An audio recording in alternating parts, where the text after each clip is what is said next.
¿Alguna vez dijiste algo en el momento equivocado y sin querer descubriste la verdad sobre personas que creías conocer?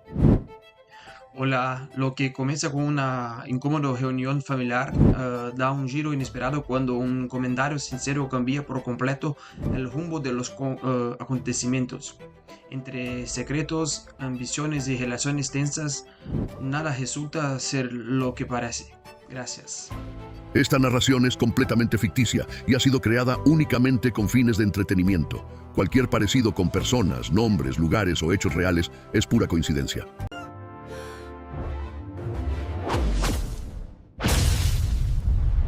Primera vez que conocí al abuelo millonario de mi esposa, sin querer le dije que toda su familia estaba esperando a que se muriera y lo más raro de todo, me lo agradeció. Déjenme explicarles. Yo crecí en una casa rodante en Ohio. Mi idea de unas vacaciones de lujo era manejar 2 horas hasta un parque acuático público. Así que cuando Renata me dijo que su familia tenía dinero, yo no entendí la magnitud de esa palabra hasta que llegamos a la reunión anual de los Whitfield. Era una tarde de domingo en una casa de campo enorme en las afueras de Cincinnati, con jardines perfectos, copas de cristal y gente vestida como si acabara de salir de una revista. Renata me apretó el brazo al entrar. Solo sé amable y no toques nada caro, me dijo sonriendo. Yo asentí como el idiota que era. El abuelo Don Whitfield estaba sentado en una silla al fondo del salón principal, con 92 años encima y una mirada que cortaba vidrio. Renata me llevó directo a él. Todos me observaban. Sentí como si estuviera siendo evaluado, pesado, catalogado. Don Whitfield me extendió la mano sin levantarse. Así que tú eres el que se casó con mi nieta, dijo. Su voz era firme para su edad. Sí, señor. Lucas Holt. Es un honor conocerlo. Me miró de arriba a abajo. ¿De dónde eres? De Ohio, señor. Una ciudad pequeña. Asintió lentamente. Luego, sin ninguna malicia, solo por nervios puros, dije lo que nunca debí decir. Renata me habló mucho de usted. Toda la familia lo quiere mucho. Todos están muy pendientes de cómo está usted. Muy pendientes. Hubo un silencio. No el silencio normal, sino ese silencio que te avisa que metiste la pata hasta el fondo. Renata se puso rígida a mi lado. Escuché una copa que alguien dejó de sostener correctamente y tintineó contra la mesa. El abuelo me miró fijo durante 3 segundos completos y luego hizo algo que nadie esperaba. Se rió, una risa corta, seca, pero genuina. Gracias por decirlo con esa honestidad tan campechana, muchacho. Nadie en esta habitación ha tenido el valor de admitirlo en 20 años. Renata murmuró mi nombre entre dientes como si fuera una maldición. Pero Don Whitfield ya estaba mirándome de otra forma, no con la frialdad con la que miraba a los demás. Me miraba como quien acaba de encontrar algo inesperado en un lugar donde no esperaba encontrar nada. Lo que no sabía en ese momento era que ese comentario torpe, ese error de novato nervioso en su primera reunión con la familia Whitfield, había puesto en movimiento algo que tardaría meses en explotar. Y cuando explotara, no quedaría nada en pie de lo que esa familia había construido sobre mentiras y cálculos de herencia. Después de aquella reunión,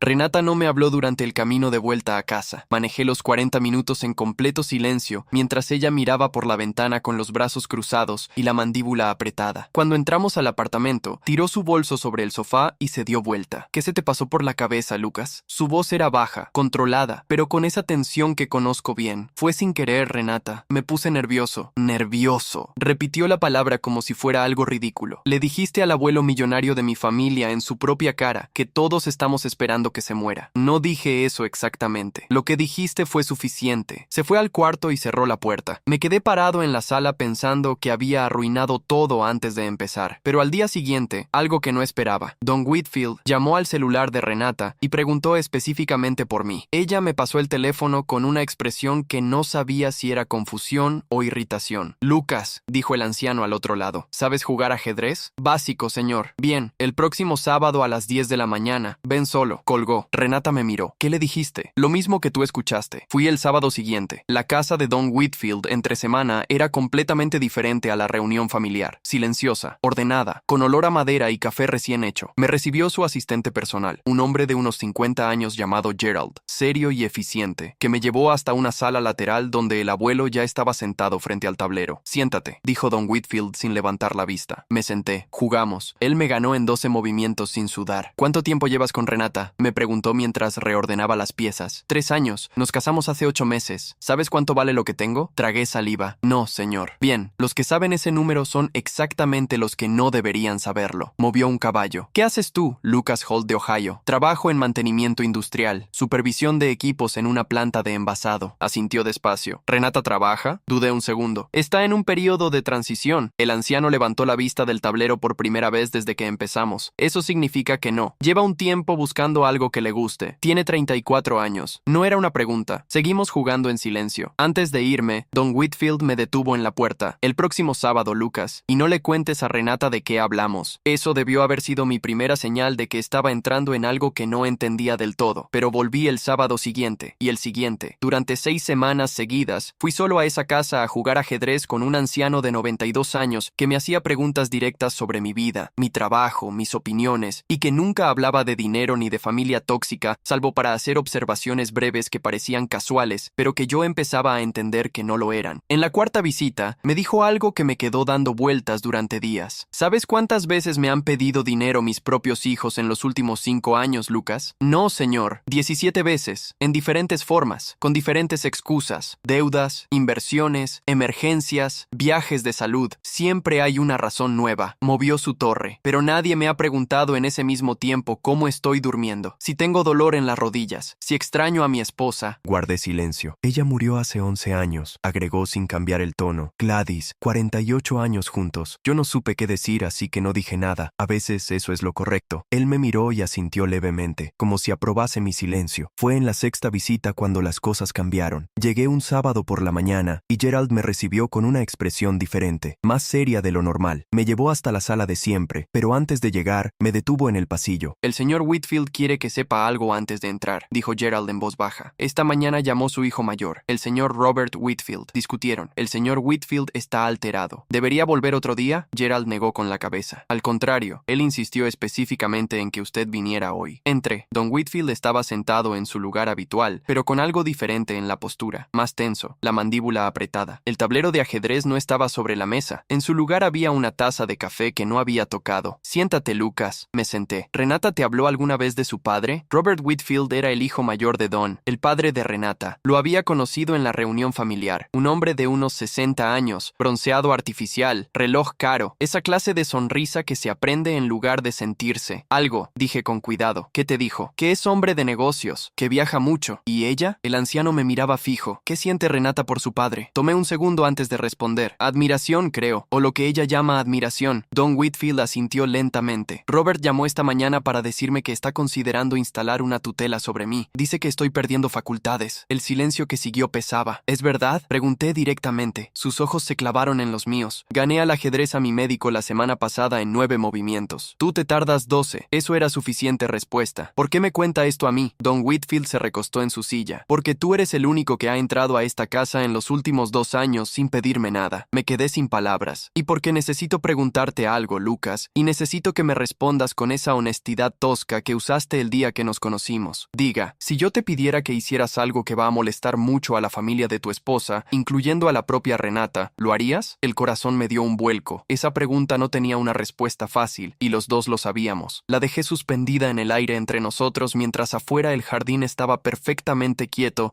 y el café de Don Whitfield seguía sin tocarse, porque lo que él estaba a punto de pedirme no era un favor pequeño, era algo que iba a cambiar todo. La semana siguiente no fui a ver al abuelo. Renata me lo pidió directamente, y era la primera vez que lo hacía de forma explícita. Se enteró de mis visitas, no por mí, sino por su tía Lorraine, la hermana menor de su padre, que al parecer tenía acceso al calendario de Gerald y no dudó en usarlo. ¿Cuándo ibas a decirme que ibas a verlo solo todos los sábados? Me preguntó Renata una noche mientras cenábamos. Puse el tenedor sobre el plato. Él me invitó. Jugamos ajedrez. Ajedrez. Ella repitió la palabra con el mismo tono que usaba cuando algo no le cuadraba. Lucas, el abuelo no invita a nadie. Nunca. En 20 años no ha invitado a ningún cónyuge de la familia a su casa entre semana. Pues me invitó a mí. ¿Por qué? Porque le caí bien, creo. Renata me miró durante unos segundos largos. En sus ojos había algo que no era del todo celos ni del todo preocupación. Era algo más parecido al cálculo. Mi padre quiere hablar contigo, dijo finalmente. ¿Cuándo? Mañana. A almorzar. Robert Whitfield me citó en un restaurante del centro, de esos con mantel de lino y cartas sin precios. Llegó 10 minutos tarde, ordenó sin mirar el menú y me sonrió con esa sonrisa de anuncio publicitario que tenía. Lucas, muchacho, qué bueno que pudiste venir. Claro, Robert. Nunca le había dicho señor Whitfield porque él mismo me lo pidió en la reunión familiar. Ahora entendía entendía mejor por qué. Quería crear una sensación de cercanía que en realidad no existía. Renata me dice que has estado visitando al abuelo. Sí, ¿de qué hablan? Tomé un sorbo de agua. De ajedrez, mayormente. De Ohio. De su esposa Gladys. Robert asintió despacio, girando su vaso de vino entre los dedos. El abuelo es un hombre extraordinario, pero con 92 años, Lucas, la mente empieza a jugar malas pasadas. Seguramente ya lo notaste. Dice cosas que no tienen contexto. Hace preguntas raras. Lo he notado perfectamente lúcido cada vez que he ido. La sonrisa de Robert no se movió, pero sus ojos sí. A veces la lucidez es selectiva. Los médicos lo llaman presentación variable. Parece bien en ciertos momentos, pero en otros. Dejó la frase incompleta. ¿Están gestionando una tutela? Pregunté directamente. Robert dejó de girar el vaso. ¿Él te habló de eso? Me lo mencionó. Un segundo de silencio. Luego Robert se recostó en su silla y cambió completamente el tono. Mira, Lucas, tú eres parte de esta familia ahora. Eso significa que lo que le pase al abuelo también te afecta a ti, ¿verdad? Renata es heredera directa. Si las cosas se gestionan bien, todos van a estar muy bien ubicados cuando llegue el momento. ¿Qué momento? Robert me miró como si la pregunta fuera obvia. El futuro, muchacho. Hay que pensar en el futuro. Salí de ese almuerzo con el estómago revuelto y una certeza nueva. Robert Whitfield no quería hablar conmigo porque le importaba la relación familiar. Quería saber exactamente qué me había dicho su padre y si yo era un problema o una herramienta. Esa noche le envié un mensaje a Gerald. Dígale al señor Whitfield que el sábado puedo ir. La respuesta llegó en menos de 10 minutos. Le dice que venga el jueves. Más discreto. Fui el jueves. Don Whitfield estaba de mejor humor que la última vez. Tenía el tablero listo y una segunda taza de café esperándome. Robert te llamó, dijo sin preámbulos mientras yo me sentaba. Me invitó a almorzar y me habló del futuro. El anciano hizo un sonido que no era exactamente una risa. 40 años usando esa misma palabra. El futuro. Como si el futuro fuera algo que él controla. Movió su primer peón. ¿Qué vas a hacer, Lucas? Depende de lo que usted me pida. Y me miró. ¿Ya tomaste una decisión entonces? No, pero escucho. Don Whitfield jugó durante varios minutos en silencio. Yo empezaba a aprender que sus silencios no eran vacíos. Eran conversaciones internas que él tenía consigo mismo antes de hablar. Voy a cambiar mi testamento, dijo finalmente. El corazón me dio un salto. No te lo digo para que hagas nada con esa información. Te lo digo porque vas a enterarte de todas formas, y prefiero que lo sepas por mí, asentí. La familia tóxica que tengo lleva 20 años asumiendo que saben exactamente qué dice ese documento. Tienen un número en la cabeza. Cada uno tiene su número. Movió un alfil. Ese número está equivocado. ¿Cuánta gente sabe que va a cambiar el testamento? Nadie. Solo mi abogado, que firmó un acuerdo de confidencialidad que le costaría su licencia romper. Y ahora tú. ¿Por qué yo? Don Whitfield dejó de mirar el tablero y me miró a los ojos. Porque necesito un testigo de que estoy en plenas facultades cuando lo firme. Alguien que no sea parte del beneficio. Alguien a quien nadie pueda acusar de haberme influenciado porque no tiene nada que ganar. Todo encajó en ese momento. Me eligió porque soy el único que no hereda nada. Exactamente. Guardé silencio un momento. ¿Qué va a pasar cuando lo descubran? Exactamente lo que debería pasar. Esa respuesta me quedó dando vueltas mientras manejaba de regreso a casa. Esa noche, Renata me esperaba despierta. ¿Dónde estabas? Con un compañero de trabajo. Era la primera vez que le mentía directamente. No me gustó la sensación, pero tampoco encontré una alternativa que no pusiera en riesgo lo que Don Whitfield estaba construyendo. Lucas. Su voz tenía un filo nuevo. Mi padre me dijo que cree que el abuelo te está usando para algo, que tienes que tener cuidado. Me quedé quieto. ¿Usarme para qué? No sé. Pero dice que el abuelo a veces manipula a las personas que lo rodean, que parece cercano, pero tiene sus propias agendas. Procesé eso en silencio. Robert Whitfield le estaba diciendo a su hija que su propio padre era un manipulador. No porque creyera eso, sino porque quería que yo me alejara antes de que fuera demasiado tarde para él. 3 semanas después de esa conversación con Renata, las llamadas de su padre se volvieron diarias. No a mí, a ella. Renata empezó a salir a contestarlas al balcón con la puerta cerrada, algo que nunca había hecho antes. Yo no decía nada, pero empecé a notar patrones. Cuando terminaba esas llamadas, volvía al apartamento con preguntas específicas. ¿Cómo estaba mi relación con el abuelo? Si seguía yendo a visitarlo. ¿Qué me había dicho últimamente? Al principio respondía con evasivas. Después dejé de responder del todo. ¿Por qué no me cuentas nada, Lucas? Me preguntó una tarde. Estaba parada en la cocina con los brazos cruzados. Porque no hay mucho que contar, Renata. Jugamos ajedrez, tomamos café. El hombre tiene 92 años y le gusta tener compañía. Mi padre dice que el abuelo está planeando algo. ¿Qué clase de algo? No sé, cambios. Dice que cuando el abuelo empieza a acercarse a personas nuevas antes, ha habido cambios que afectaron a la familia. Me senté en el sofá y la miré directamente. Renata, ¿alguna vez te ha preguntado tu abuelo cómo estás? ¿Cómo va tu vida? Ella abrió la boca y la cerró. ¿Lo ha hecho alguna vez? Silencio. ¿Alguna vez lo has llamado tú solo para saber cómo estaba, sin que hubiera una una reunión familiar o una razón específica? Renata bajó la vista. Era suficiente respuesta. Él me llama porque yo soy la única persona que ha hecho eso, Renata. Eso es todo. Ella no respondió. Se fue al cuarto. Pero esa noche escuché que llamaba a su padre y le decía que yo estaba muy encariñado con el abuelo y que había que tener cuidado. Esa frase me heló por dentro. No por lo que decía de mí, sino por lo que decía de ella. Fui a ver a Don Whitfield el jueves siguiente. Le conté lo que estaba pasando en casa, sin omitir nada. El anciano escuchó en silencio, las manos entrelazadas sobre la mesa, sin mover una sola pieza del tablero. ¿Renata sabe lo que sientes por ella? Me preguntó cuando terminé. Creía que sí. ¿Y ahora? Tardé en responder. Ahora veo que hay cosas que ella pone antes que a mí, y que esas cosas tienen que ver con lo que usted tiene. Don Whitfield no respondió de inmediato. Se puso de pie despacio, con ese movimiento deliberado que usaba para compensar el peso de la edad, y fue hasta la ventana que daba al jardín. Mi esposa Gladys me advirtió algo antes de casarnos, dijo mirando hacia afuera. Me dijo, Don, cuando el dinero entra a una familia, lo primero que hace es revelar quién ya era codicioso antes de que llegara. Me quedé quieto. Yo no le creí entonces. Era joven y estúpido, y pensé que el dinero no cambia a las personas, sino que las mejora. Se dio vuelta. Tardé 40 años en entender que ella tenía razón. El dinero no cambia a nadie, solo quita el disfraz. Esa semana Don Whitfield firmó los cambios en su testamento. Yo estuve presente como testigo. El abogado, un hombre mayor de apellido Crane, fue perfectamente profesional y no hizo preguntas innecesarias. El proceso tomó 40 minutos. Cuando terminó, Don Whitfield me extendió la mano y me la apretó con más fuerza de la que esperaba de alguien de su edad. Gracias, Lucas. ¿Qué sigue ahora? Le pregunté. Nada. Vivir. Que ellos sigan creyendo que todo está como siempre. Y cuando lo descubran ya no habrá nada que hacer al respecto. Volví a casa esa tarde con una sensación extraña en el pecho. Parte alivio, parte peso. Sabía algo que iba a cambiar la vida de las personas que me rodeaban, y no podía decirlo. Lo que no calculé fue que no tendría que esperar mucho. 4 días después de la firma del testamento, Robert Whitfield apareció en nuestra puerta un domingo por la mañana, sin llamar antes, sin aviso. Renata abrió la puerta y él entró directo, sin saludarme, y se sentó en nuestro sofá como si fuera su casa. El abuelo fue al médico esta semana, dijo mirando a Renata. El doctor Peralta nos llamó para decirnos que el abuelo ha estado bajo un estrés inusual, que algo lo está alterando. Me lo dijo mirándome a mí al final de esa frase. Y, dije, ¿qué estás haciendo cuando vas a verlo, Lucas? Su tono era el de alguien que ya decidió cuál es la respuesta y solo está esperando que el otro la confirme. Jugar ajedrez y tomar café. El médico dice que hay signos de agitación. Quizás es porque su hijo está intentando quitarle el control de su propia vida, dije con calma. El silencio que cayó en esa sala fue de los que se sienten físicamente. Renata me miró con los ojos abiertos. Robert Whitfield se puso de pie lentamente. Voy a ser muy claro contigo, Lucas, dijo con una voz que ya no tenía nada de la cordialidad del restaurante. No sabes en lo que te estás metiendo, y si sigues por este camino vas a perder mucho más de lo que crees que puedes ganar. Se fue. La puerta no la cerró de golpe, pero casi. Renata se quedó parada en el centro de la sala mirándome. ¿Qué está pasando realmente, Lucas? Su voz era distinta ahora, más pequeña, como si una parte de ella tuviera miedo de la respuesta. Me levanté del sofá. Lo que está pasando es que tu abuelo es una persona, Renata, no un número en el testamento de nadie. Fui al cuarto a cambiarme. Sabía que lo que acababa de decirle a Robert Whitfield en su propia cara iba a tener consecuencias. Lo que no sabía era la velocidad con la que llegarían. La llamada llegó un martes a las 7 de la mañana. Era Gerald. El señor Whitfield quiere que venga hoy, Lucas. Dice que es urgente. Llegué en 40 minutos. Don Whitfield no estaba en la sala de ajedrez. Gerald me llevó hasta su estudio, una habitación que nunca había visto antes, llena de libros y fotografías en marcos de madera. El anciano estaba sentado detrás de un escritorio con una carta sobre la superficie. Me la extendió cuando me acerqué. Era una notificación formal de un juzgado. Robert Whitfield había iniciado el proceso de tutela. El documento tenía 2 páginas y citaba como argumento principal deterioro cognitivo observable y toma de decisiones irracionales recientes. Lo presentó ayer, dijo Don Whitfield con voz tranquila, demasiado tranquila. ¿Qué hacemos? No, pregunté. Nada todavía. El proceso lleva tiempo, pero hay algo que sí necesito que hagas. Me miró fijo. Necesito que le digas a Renata exactamente qué ha estado pasando. Todo, desde el principio. Me tomó por sorpresa. ¿Por qué ahora? Porque lo que viene va a salir a la luz de todas formas, Lucas. Y prefiero que ella lo sepa por ti antes de que lo escuche por su padre con la versión que a él le conviene. Tenía razón. Volví a casa esa tarde y le pedí a Renata que se sentara. Le conté todo, las visitas, las conversaciones, lo que Don Whitfield me había dicho sobre la familia, la tutela, el testamento, sin decirle el contenido, solo que había cambiado. Renata escuchó sin interrumpirme. Cuando terminé, tardó casi un minuto en hablar. ¿Fuiste testigo de los cambios en el testamento? Sí. ¿Sabes qué dice? No, era verdad. Don Whitfield nunca me mostró el contenido. Solo estuve presente para certificar que lo firmó. afirmó en plenas facultades. Renata se levantó y caminó hasta la ventana. Estuvo ahí de espaldas durante un buen rato. ¿Por qué no me lo dijiste antes? Porque él me lo pidió, y porque en ese momento no sabía en qué lado ibas a estar. Se dio vuelta. En sus ojos había algo que no esperaba ver. No rabia, algo parecido al dolor. ¿Crees que yo soy como mi padre? No respondí de inmediato. No lo sé, Renata, pero sé que en los últimos meses las llamadas de tu padre vinieron antes que las conversaciones conmigo. Ella bajó la vista. El teléfono de Renata sonó en ese momento. Era Robert. Lo dejó sonar. Una vez, 2 veces, 3. Cortó la llamada y lo puso boca abajo sobre la mesa. Fue lo más claro que me había dicho en semanas sin usar palabras. La audiencia para la tutela fue fijada para 3 semanas después. Don Whitfield contrató a su propio representante legal, independiente del abogado de familia, y sometió voluntariamente a 2 evaluaciones neurológicas completas con médicos distintos, ambos sin vínculo previo con los Whitfield. Los resultados llegaron la semana antes de la audiencia. Plenas facultades cognitivas, sin deterioro observable, sin presentación variable, nada. Robert Whitfield llegó a la audiencia con su abogado y con la tía Lorraine, que actuó como cosolicitante de la tutela. Lo supe esa mañana cuando Gerald me llamó para avisarme. ¿Va a ir usted, Lucas?, me preguntó Gerald. ¿Debo ir? El señor Whitfield dice que sería bueno que estuviera, como testigo de carácter. Fui. Renata fue conmigo. No se lo pedí. Ella sola se puso los zapatos y me dijo que estaba lista. El juzgado era un edificio viejo del centro con pasillos de mármol y ese olor a papel que tienen los lugares donde se toman decisiones que no se pueden deshacer. Robert Whitfield nos vio entrar. Su mirada pasó de Renata a mí y en sus ojos vi algo que no esperaba. No rabia, pánico calculado. El tipo de pánico que intenta disfrazarse de autoridad. La audiencia duró 2 horas. El abogado de Don presentó los informes médicos. El médico que había firmado la notificación inicial tuvo que reconocer bajo interrogatorio que su evaluación se basó en un reporte verbal de Robert, no en una consulta directa con el paciente. El juez pidió que conste en actas. Luego me llamaron como testigo de carácter. Respondí preguntas durante 20 minutos. Describí las conversaciones, el nivel de detalle con el que Don Whitfield recordaba fechas, nombres, movimientos de ajedrez. Describí cómo ganó al médico en 9 movimientos. El abogado de Robert intentó hacerme ver como alguien que había sido manipulado por un anciano con intereses propios. ¿No le parece sospechoso que un hombre de 92 años lo haya contactado específicamente a usted, un recién llegado a la familia, en lugar de confiar en sus propios hijos? No, respondí. Me parece lógico. Sus propios hijos son los que quieren quitarle el control de su vida. Hubo un murmullo en la sala. El juez llamó al orden. La resolución llegó ese mismo día al cierre de la audiencia. Petición de tutela denegada. Evidencia insuficiente de deterioro cognitivo. Costas del proceso a cargo de los solicitantes. Robert Whitfield salió de esa sala sin mirar a nadie. La tía Lorraine lo siguió con la cabeza gacha. Don Whitfield, sentado en la primera fila con Gerald a su lado, no celebró. Simplemente asintió una vez, muy despacio, como quien ve cumplirse algo que ya esperaba. Afuera, en los escalones del juzgado, Renata me tomó del brazo. No dijo nada. Yo tampoco. A veces no hay palabras que alcancen para lo que una persona está procesando cuando descubre que su propia familia es capaz de declarar demente a un hombre sano por dinero. Don Whitfield murió 4 meses después de la audiencia. No fue inesperado para él. Me lo había dicho en una de nuestras últimas partidas de ajedrez. Cuando el cuerpo tiene 92 años, Lucas, ya sabe cosas que la mente todavía no acepta. Murió un miércoles por la mañana, en su cama, sin dolor según Gerald, que fue quien me llamó. Renata y yo llegamos a la casa antes que nadie de la familia. Gerald nos hizo pasar y nos llevó directamente al estudio. Sobre el escritorio había un sobre con mi nombre escrito a mano. Lo reconocí de inmediato. La letra de Don Whitfield, firme y ordenada. Gerald me lo extendió. Me pidió que se lo diera personalmente cuando llegara el momento. Renata me miraba. Abrí el sobre. Adentro había una nota corta. Solo 5 líneas. Lucas, usted fue la única persona que entró a esta casa a darme algo en lugar de venir a buscar. Eso no tiene precio, pero merece reconocimiento. Cuide a Renata si ella lo merece. Si no, cuídese usted mismo. Con respeto genuino, Don. Le pasé la nota a Renata. La leyó en silencio. Vi cómo le temblaba el labio inferior y cómo apretaba los dientes para que no se notara. La lectura del testamento fue 2 semanas después. El abogado Crane la coordinó en una sala neutral, no en la casa familiar. Estaban presentes Robert, la tía Lorraine, 2 primos que yo apenas conocía, Renata y yo. El documento era extenso, pero las partes relevantes quedaron claras en los primeros minutos. Don Whitfield había creado un fideicomiso administrado por Gerald durante 5 años. En ese período, los fondos cubrirían el mantenimiento de la propiedad y una asignación mensual básica para los herederos directos, suficiente para vivir con comodidad, pero no para el nivel que cada uno tenía planeado. Al término de los 5 años, el fideicomiso se distribuiría en proporciones que excluían completamente a Robert Whitfield y a la tía Lorraine. La razón estaba documentada en el texto del testamento. Don Whitfield lo había escrito él mismo. Por haber iniciado un proceso legal destinado a privarme de mi autonomía sin fundamento médico real y por anteponer el interés económico al respeto que se le debe a una persona en vida, Renata recibía una parte directa e inmediata, no enorme, pero real, una cantidad que le daba independencia sin atarla a nada ni a nadie. El resto iba a una lista de causas que don Whitfield había seleccionado personalmente: hospitales, escuelas rurales, un programa de becas para estudiantes de zonas pequeñas que el abogado Crane describió brevemente. Robert Whitfield se puso de pie antes de que terminara la lectura. Su cara había perdido el color. «Esto no es válido», dijo. El anciano no estaba en condiciones de tomar estas decisiones. El abogado Crane lo miró por encima de sus anteojos. «Señor Whitfield, los registros médicos sometidos en la audiencia de tutela 4 meses atrás establecen plenas facultades cognitivas. El mismo proceso que usted inició y perdió creó el precedente que ahora protege la validez de este testamento». El silencio que siguió fue absoluto. La tía Lorraine se llevó la mano a la boca. Uno de los primos miró el suelo. Robert Whitfield se sentó despacio, como si de repente las piernas no le respondieran bien. Renata no dijo nada durante toda la lectura. Cuando terminó y empezamos a salir, su padre la tomó del brazo en el pasillo. «Renata, habla con el abogado. Tú puedes impugnar esto». Ella se detuvo. Lo miró. «¿Por qué haría eso? Porque eres mi hija. Porque esto no es justo». Renata se soltó el brazo con calma. «Lo que no es justo es lo que le hiciste al abuelo, papá». Y siguió caminando. Afuera, en la calle, se detuvo un segundo y respiró el aire de la tarde. Yo estaba a su lado. «¿Estás bien?», le pregunté. «No sé todavía». Fue honesta. La respeté por eso. Esa noche, en casa, me contó algo que no me había dicho antes, que la semana después de la audiencia de tutela, su padre le había ofrecido una parte adicional de la herencia a cambio de que ella presionara al abogado Crane para revisar los cambios en el testamento, que le dijo que si había influencias externas en las decisiones del abuelo, eso se podía impugnar, y que ella lo había escuchado, había colgado el teléfono y se había sentado en silencio durante 1 hora antes de ponerse los zapatos y pedirme que la llevara a la audiencia. Los meses que siguieron fueron tranquilos de la manera en que son tranquilas las cosas que ya terminaron de moverse. Robert Whitfield contrató a otro abogado para intentar impugnar el testamento. El proceso duró exactamente 11 semanas antes de que el juez lo desestimara, citando la misma evidencia médica de la audiencia de tutela. Las costas del proceso, otra vez, corrieron por su cuenta. La propiedad familiar la administró Gerald con una eficiencia que don Whitfield habría aprobado. La asignación mensual que Robert recibía era suficiente para vivir, pero no para el nivel que llevaba. Tuvo que vender el auto importado, tuvo que mudarse a un apartamento más pequeño. La tía Lorraine se fue a vivir con su hija en otro estado. Los primos dejaron de aparecer en los eventos que antes no se perdían. La familia tóxica se fue deshaciendo sola, sin que nadie tuviera que empujar. Renata usó su parte del fideicomiso para hacer algo que me sorprendió. Tomó un curso de administración de restaurantes. Llevaba años sin saber qué quería hacer, y de repente lo supo. Empezó a trabajar en la cocina de un lugar pequeño, aprendiendo desde cero. Llegaba a casa con harina en la ropa y los pies cansados, y por primera vez desde que la conocía parecía tener algo propio, algo que no dependía de nadie. Una tarde, mientras comíamos juntos, me miró y dijo: «Yo también era parte de esa familia tóxica, Lucas. No tan visible como mi padre, pero estaba ahí». No lo negué. «Lo sé. ¿Cómo seguiste aquí?» Tardé un momento, porque vi que cuando tuviste que elegir, elegiste bien, aunque te costara. Ella asintió despacio. No hizo falta decir más. Fui a la tumba de don Whitfield un domingo, solo. Llevé un tablero de ajedrez de bolsillo que había comprado en una tienda de segunda mano, de esos con piezas magnéticas. Lo puse sobre la lápida un momento sin decir nada. No soy del tipo que habla con los muertos, pero sí soy del tipo que reconoce lo que alguien le dio. Don Whitfield me dio algo que no me esperaba cuando entré a esa casa aquella primera tarde, nervioso y torpe. Me dio la oportunidad de ver con claridad quiénes eran las personas que me rodeaban y la posibilidad de elegir con esa claridad. Robert Whitfield sigue intentando recuperar lo que cree que le pertenece. Sigue haciendo llamadas, buscando ángulos, hablando con personas que ya no lo escuchan. Hay algo en los que siempre calcularon sobre la base de la herencia de otro. Cuando el número no llega, no saben qué hacer con sus propias manos. La venganza no fue mía, no la busqué. Fue la del propio don Whitfield, ejecutada con décadas de paciencia y un testamento firmado en plenas facultades por un hombre que sabía exactamente lo que estaba haciendo. Yo solo estuve presente, y eso fue suficiente.